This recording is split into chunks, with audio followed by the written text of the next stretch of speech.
What is up, folks? Casual Dad here with a mid-season ladder update. Just quick check-in. I was looking at the Terra awards beginning of this season, and you look at that by You look at that by clicking on this main screen, clicking on these cards here. These are the top rewards you get for the season, and I saw this Lord Invocatus, whatever. Um, and for the last couple ladder seasons, I've been looking at those legendaries like, whatever, I don't really care about that. And then I saw this guy, and for some reason I was like, you know what, I want that. Um, Decent cost for hit points, really high melee damage, and furious charge. These are all reasons to want it. He's at the upper end of the price scale though, so I don't see any real reason to want it. Especially because being legendary, even if I get in the top, what is it, top 5? Yeah, top 1 to 5 players of the season, which I'm not that confident. I'll still get 2 copies of this thing, get it at level 2, and then it will be a year before I get any functional levels out of it. But you know what? I can't help it. I want it. So we're going to fight for this season. So just a quick recap. If you want to compete in the latter season, you play in the ranked mode, marked here, and then your total score is going to be measured by a combination of your top 4 factions. Regardless of which warlords you play in them, it'll be the trophy count at your last win, because every single win gives you a set number of trophies. So my top 4 are going to be Tau, Eldari, Servants, and Tyranids this season. I had Chaos and Orcs in there, and both let me down a little bit last season, probably because of how I played, so I swapped it up this season. Couple quick things. One of the best ways to ladder up in a stable way, where you can't lose very much, is to ladder your top 5. So make sure your 5th is about on par with your bottom 1 or 2, so that if one of your bottom 1 or 2 loses a bunch of trophies, your 5th will pop in and your total score will be relatively stable, unaffected. And then you just leapfrog them. So when one is ahead, you play the lesser one, and then vice versa until you kind of build up your score to what it should be. An added addendum to that, if you have one of those factions that you know is going to be a little bit weaker, for me it was Tau. I like my Tau, but I'm not confident in them being that good because they're not that high leveled. Hit that faction really, really hard in the first week and a half of the latter season. That's when the majority of players have had their ranks dumped down, and so most of your matchups will be favorable matchups.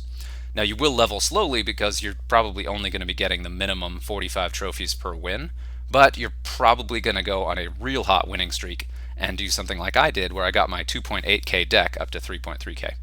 Now I'm not going to touch that for the rest of the season because it's just going to keep getting harder week to week. So that's going to be a really nice buffer later on, and some of my top tier decks may not even get that high, or top tier factions. So then you rotate. So your weakest faction, hit it really, really hard in the first week and a half. Your second weakest, which for me is probably going to end up being Tyranid, but I'm not sure about that yet. Hit that really hard in the second week and into the third, and then really, really lay into your top 2 factions in that third week and maybe a little bit into the fourth. And if you want to know where you are, if you click on this Terra banner, it'll show you how much time you have remaining. So we're looking at, it's 30 days for total season, so we're halfway through it. We're about to start week 3. As at 15, that'll be the official beginning of week 3 in the second half of it. In week 3, decks are correctly rated or more correctly rated, so the matchups you get, you're more likely to get matchups where you can get more trophies. But there's a higher risk where you're going to be facing tougher decks as the season goes on, just because of how the making goes, and how most players play. In the early weeks, the majority of players are blended in with just the entire pool of people who play for a day and then quit. So you get a lot of really easy matchups. But then as the kind of ladder stretches out, as matchups become more accurate, you will find your games are more challenging. So the higher risk, higher reward. But it does make the laddering in the final seasons or final weeks particularly challenging. So just to recap, number 1, ladder with your top 4 factions, 5 or even 6 if you want to keep it really, really stable and are concerned about losing your place. Hit your weakest faction really hard really early, then hit your second weakest faction, and then focus really hard on your top 2 factions in the latter weeks of the campaign. And then I personally recommend not playing at all in the last 3 days of the campaign unless you're in a slot like top 10% or something that you have to fight to preserve.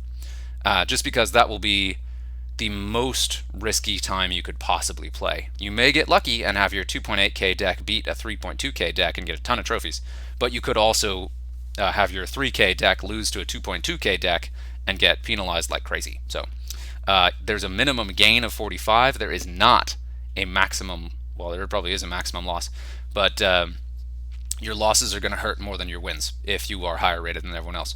And that also is a gamble for what I did with the Tau, is every single deck I was playing against was around 2k at most. So if I lost, it hit hard.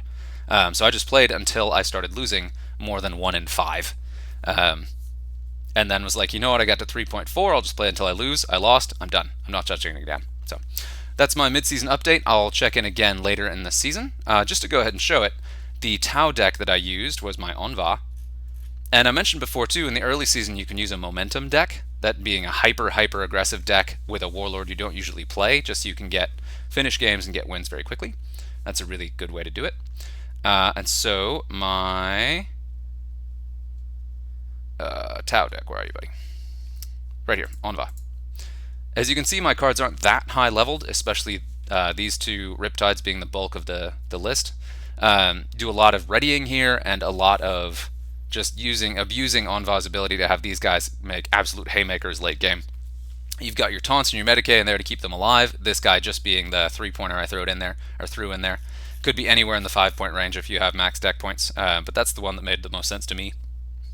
Just to give you that little aggressive bump early on. Yeah, worked out well. So, very successful. I was very proud of that, but I also was very lucky with matchups. And then my deck for this week, excuse me, the one I'm hitting a lot is going to be my tougher one. I'm a little concerned about Servants, so I'm hitting them really hard. This is my Servants deck I'm laddering with right now. Fairly standard Ursarkar Creed, except I swap in some of the harder hitting shooter cards for the Dominator. Mine is low level. As that thing levels up, this deck is going to get significantly more aggressive. But even at level 4, it's throwing 80-something damage with Barrage with that outflank. So it's got a debuff and a self buff that are built in together. So this deck has worked really, really well for me. I've got the 2 Barrage cards in here to deal with Akaran and Shields, and just to generally make a mess. My last game was a mirror match with another Creed, and it was a really, really fun game, just with everyone's cards bouncing back and forth. Next decks I expect to perform the best, of course, is my Lilith deck, my off-meta, all-ranged, all-shooting Lilith deck that performed extremely well the last time I ran her up the ladder, and then my Tyranids being this net deck I got from the Discord that is fantastic, especially because these are some of my highest leveled cards in the game. These do extremely well. This really leaning on the Tervagon's ability to crank out those free cards and really kind of abuse most meta decks out there, with the exception of Badruck, who I can beat, but that's an uphill matchup. So, alright, and that is it. That is your mid-season ladder update. Right now sitting at 11.5k, expecting to get around 13k to wrap up the season and end up in the top 6% to get the copy of the Lord Invocatus. Top 6% right there. I'm real close, and once I get up there, it should be pretty easy to save that spot. I'm gonna push to try to get above top 6%, maybe, or at least at the upper edge of it, just to make sure that when I don't play in that final weekend, I don't lose my spot. So, anyway, that's it. Hope that was helpful, and good gaming.